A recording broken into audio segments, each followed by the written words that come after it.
এখন আমি ব্রাহ্মণবাড়িয়া বিশ্ব রোড থেকে চুনারু ঘাটের দিকে যাচ্ছি। বিশ্ব রোড পর্যন্ত সাইকেল দিয়ে আসছি।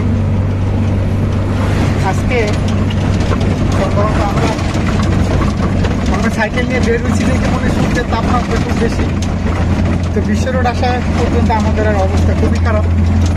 তো অনেক খুঁজতে খুঁজতে আমাদের এই ভাইটার সাথে দেখা হয়, পিক আপ ভাই। তো উনি আমাদের লিস্ট দেয়, উনি আমাদেরকে নোয়াজুরি বাজার পর্যন্ত এগিয়ে দিবে।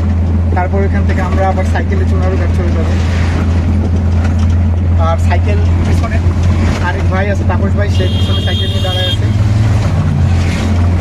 আজকে অবস্থা খুবই খারাপ, এতটা কষ্ট রোদের মধ্যে বলার বাহিরে।